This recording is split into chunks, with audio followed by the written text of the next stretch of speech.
go ahead and draw that. What you're looking at is the cuboidal cells of our distal convoluted tubule. This is the lumen, and these will be the cells down below.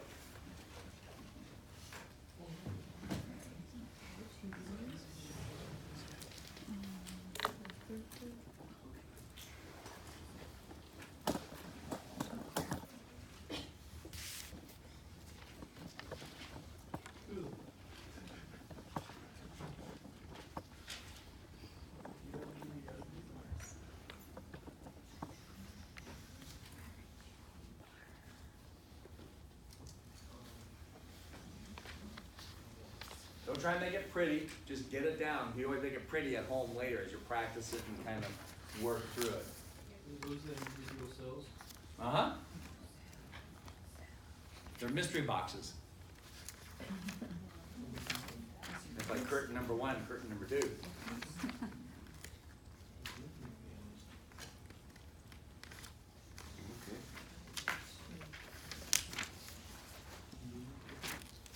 All right, now let's see how we can do this.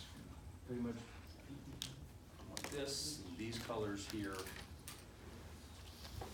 And we did sodium blue over there, so let's do sodium black for the moment here. All right, so we know we have a transport device, right, in the cells of our distal convoluted tubule, right?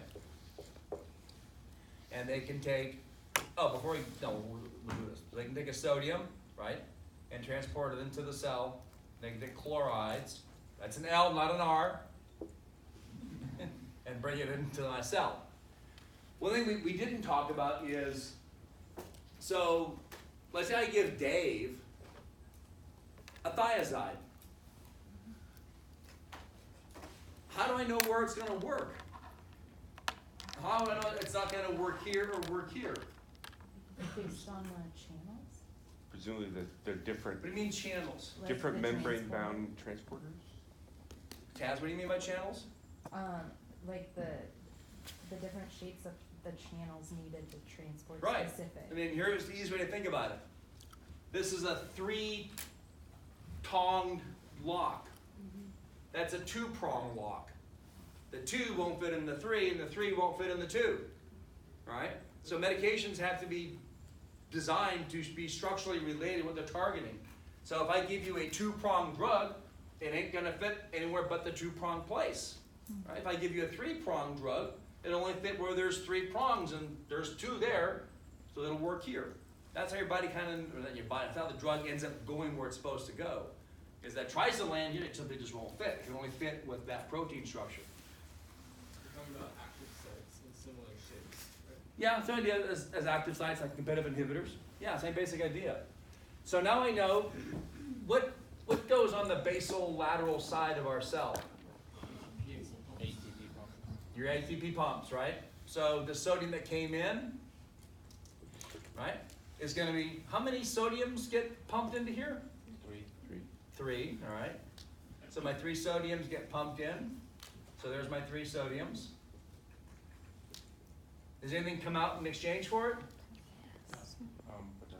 Potassium ions, right? Because it's a sodium potassium ATPase pump, and that'll bring potassium into the cell.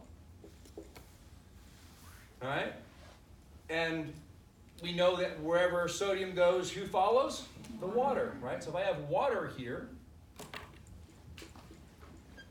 it wants to follow where the sodium goes, and I basically get to reabsorb water. Now we know that if we take a thiazide, right, it'll target the chloride. Let me be paranoid now. There, right? It binds to the chloride, the pump can't work, therefore sodium stays in the filtrate. And because sodium stays, water stays. And since water is staying, right, I'm not reabsorbing that water. It's ending up in my urine. And that's what I want, right? I want you to pee more, especially if you have high blood pressure, right? So we can use these guys for hypertension. Let's put it in red so we can always tie the idea together, right? So this will be for hypertension.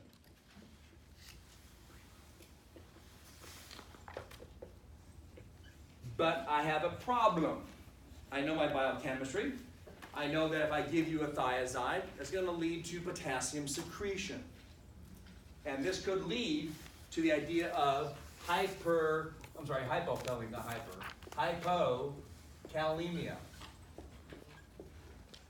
A lower than normal, so decreased blood levels of potassium. Is that what the big graphic, the big picture is? No, That's just, just hush right now, Scott. We'll get there, all right? So remember when I gave Taz the blue diuretic, and then I gave her the black diuretic? The black one was what's called a potassium sparing. Because I know I'm going to screw up her potassium levels. Or simply just tell her to eat more bananas. Now here's why you end up losing potassium. My goal was to help you lower your blood pressure, to fix the hypertension by giving you a diuretic that makes you pee more. And if you pee more, what happens to your blood volume? It's going to go down, right? And what have I just fixed? Your hypertension. That's my goal. Yeah. Okay. Now, you have this thing called the juxtaglomerular apparatus. We'll say that it's a good soldier. It does what it's told. It doesn't think. It just does what it's told. And it's told to monitor your blood pressure. And it's told when it sees a drop in blood pressure, hit the panic button and start your renin-angiotensin pathway. Wait a minute. What does that do? Doesn't that cause me to reabsorb more sodium? Doesn't it, folks? You're going, yeah, because I've been studying this like crazy, John.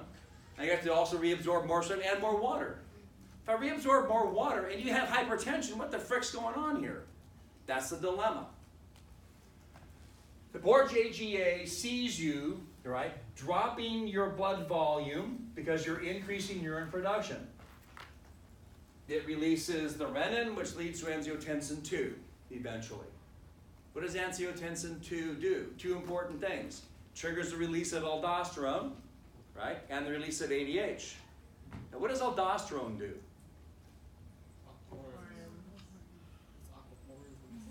No. Ladies and gentlemen, with what? Puts more sodium, potassium, leach channels on the apical layer and more. So, if we have aldosterone in the Nice. blood,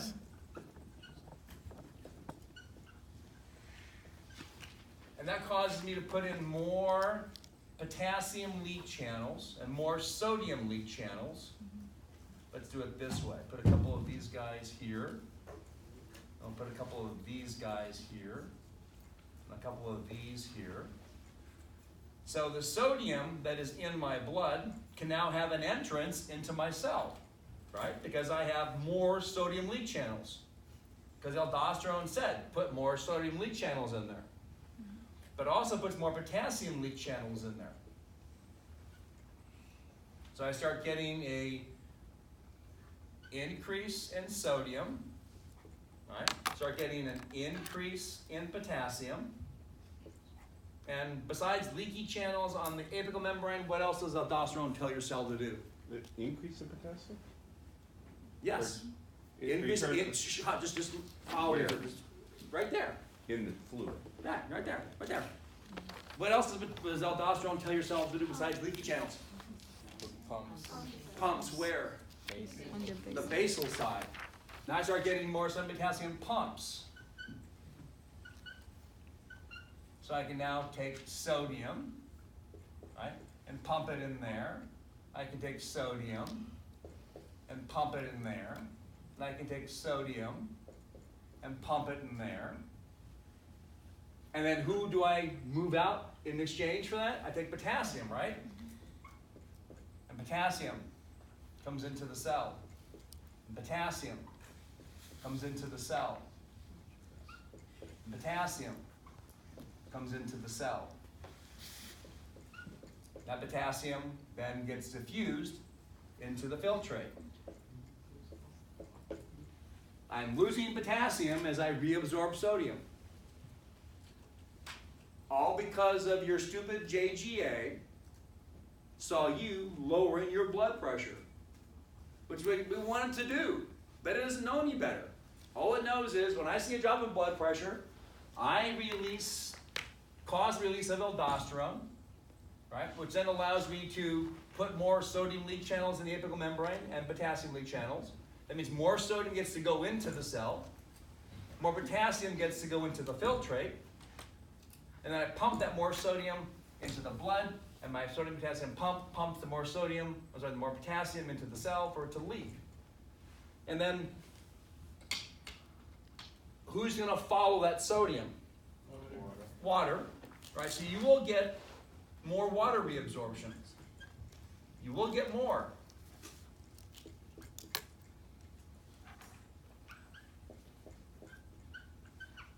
But you still end up peeing more than if you didn't take the thiazide. And this is why when you are given a thiazide or a diuretic, right, whether it is a Lasix, a furosemide, whether it's going to be a thiazide, they know how your body responds to that drop in blood volume. They're anticipating you losing more potassium, and if you lose enough of it, you could have hypokalemia.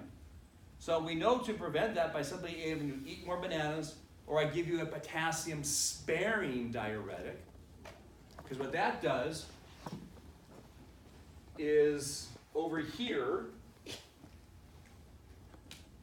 we have your sodium-potassium pump, and normally, we can pump sodium out. This will be a K-sparing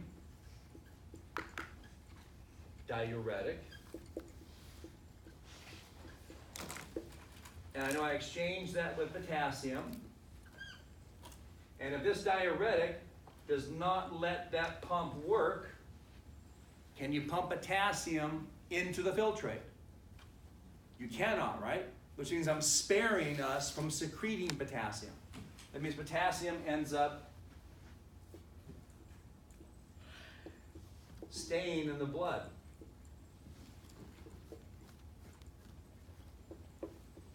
At least at this location.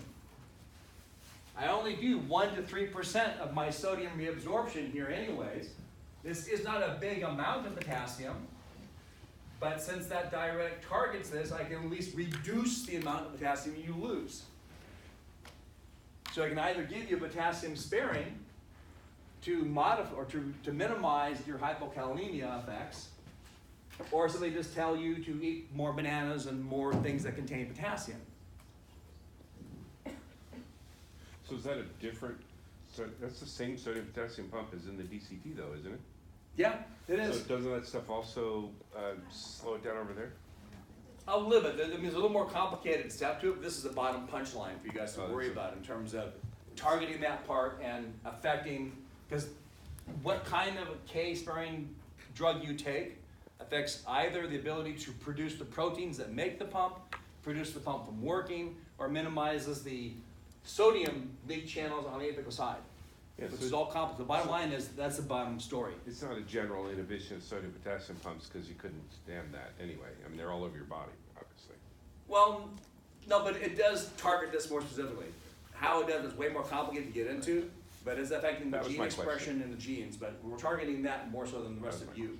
So the K plus sparing diuretic is always kind of like an additional diuretic you throw on. Yeah. Like the thiazide. Well, I mean, I guess there might be some cases where I want to just tweak you a little teeny bit, and I know that I can maybe give you potassium sparing, Okay. like maybe you're borderline, and like, well, this does a little teeny bit, does you Right. more than I want this to do. All right, so I can maybe instead of giving you a third of a pill, Yeah, I can say just take potassium sparing instead. right. You get sort of the same punch.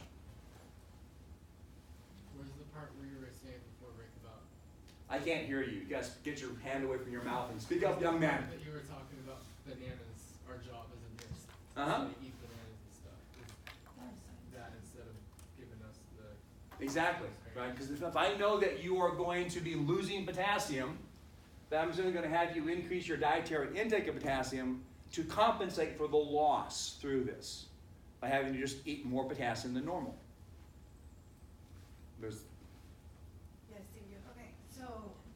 when you take the thiazide then, you're telling me that it's gonna decrease your blood volume so much that that's why your aldosterone is gonna be released into your blood, right? Yes, so far so good. That's where you're losing, okay. Yes, all right. So now you're thinking, well, then doesn't this offset the effects of the diuretic? Right, It reduces the effect, but I'm still ahead of the game because you're not losing. as my goal. You're still peeing more than normally, Right. right? But not as much as if you simply didn't have that mechanism in place. Okay, makes sense. Okay, I haven't really totally thought this through, but do they ever do like a thiazide diuretic and like an ACE inhibitor? Probably so, yeah. They would. Just All right. to, And a part of that is simply because, so just because I gave you this drug doesn't mean that you respond very well to it. So you might have like a 1/3 efficacy, and so I gotta add something else to it. Sort of like, can you guys see if you know this? I heard back spasms conversations going on. So I can take ibuprofen, right, as an anti-inflammatory. Can I take aspirin along with that? Yes. No, you cannot take aspirin and ibuprofen. It's a big no-no. You can't take Tylenol and ibuprofen. Ah, that you can do. That's different. People still take aspirin. I feel like we're not doing You can take Tylenol and aspirin. You can take Tylenol and ibuprofen, but you can't take ibuprofen and aspirin. Got it. All right? It's really hard in your liver and your kidneys. So same idea. You may not respond very well to this. I get some benefit, but then I maybe need to give you some kind of an ACE inhibitor that you'll respond to, or that's why you really kind of try drug combinations and see. For you, it might be different for Dave, yeah. you know, and different for somebody else as well. With those, does this make sense? All right. So to recap the idea, you have high blood pressure due to high blood volume. I want to fix that. So I'm going to make you lower your blood volume. How do I do that? By making you pee more. Preventing the reabsorption of sodium means you prevent the reabsorption of water. But I know your stupid JGA doesn't know a damn thing about pharmacology or your doctor's intent. So it says, oh, wait a minute. Dude, you can't lose volume. My job is to prevent you from losing volume. So I do the renin-angiotensin pathway, focusing on just really the idea of the aldosterone aspect of it. Right? And that poor aldosterone tells these cells to put in more of these protein structures, more sodium and potassium leak channels, and more pumps. And because of the effects of aldosterone on your distal convoluted tubule and the collecting tubules and such, I end up losing more potassium than normal, which could lead me to becoming hypokalemia, which would affect my heart function. I don't want that to happen, so I do one or two things. I either target the rest of your renal system that has a little bit of potassium normally being pumped out of the blood into the filtrate. I say, no, don't do your job at all. Or I can simply have you increase your dietary intake and anticipating and giving you a higher than normal load of potassium. But by the time this effect has taken place, you're about a normal level of potassium to begin with those. How could you end up getting hyperkalemia? Well, let's talk about it another way, first of all, about hypokalemia. Besides diuretics, there's another way you could end up getting hypokalemia. Does anybody know? Besides pharmacologically induced? More of a natural thing. Excessive vomiting and diarrhea. All right? Parents, if you have a little one with lots of vomiting and diarrhea, what aisle do you go down in the grocery store? The one that has Pedialyte, right? Why is it called Pedialyte? Pediatrics and electrolytes, right? And to replenish the potassium that they've lost through diarrhea and vomiting, right? And other electrolytes, a little bit of glucose to help them with that. What's the opposite of hypokalemia, just for the fun of it? Hyper. Hyper. Are you looking that up, Adrian? So, how could you get hyperkalemia? If you only take a K-Spare fasting spray. No. If you're constipated. No. Think normal everyday behavior. Too much banana. Okay, yeah. you go on a stupid banana binge where you can eat like 2 bunches of bananas a day. Way too much But who can eat 2 bunches of bananas a day? Really hard to do. Is there any other way? So you drink way too much Gatorade. Oh, like supplements? Well, no, so let me tell you a What if little. you don't drink water so you don't pee and then you, Oh, you'll end up peeing no matter what you do with that. I've tried. So let's try this. Many years ago, I got to switch hats with my father. So we were in our condo in Sun Valley. We had spent the whole day fishing. And it's his first 6 months after his first pacemaker, self-adjusting pacemaker. We spent the whole day hiking and fishing. At the time he was probably 83. Then we're sitting drinking bourbon in the condo, nibbling, getting ready for our reservations in the restaurant. And he's nibbling, and we're talking about fishing and engineering, all kinds of. The man's too freaking smart for his own good. And he starts complaining about little heart fluctuations. And I'm going, okay, you just had a pacemaker, that's kind of be expected, but it's really beginning to bother him.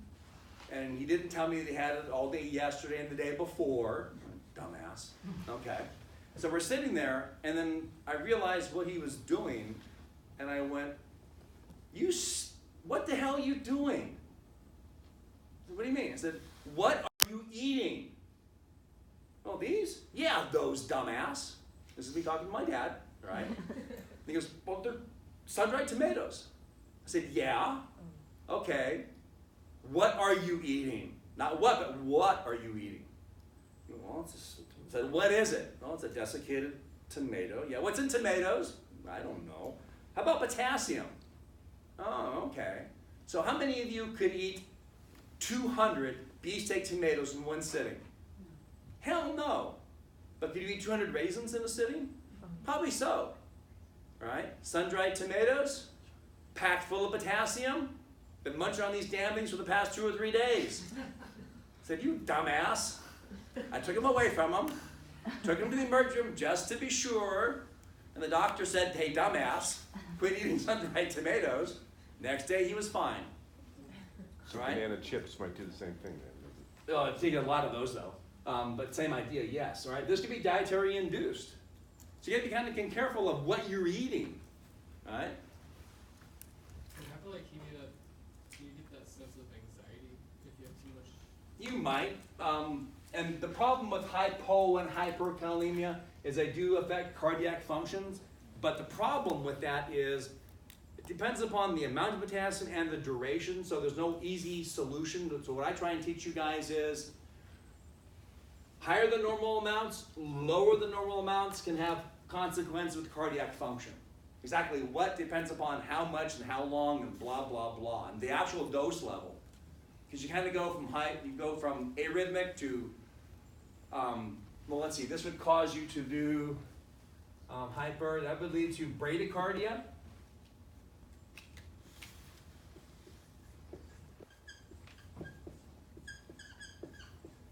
This can lead to tachycardia.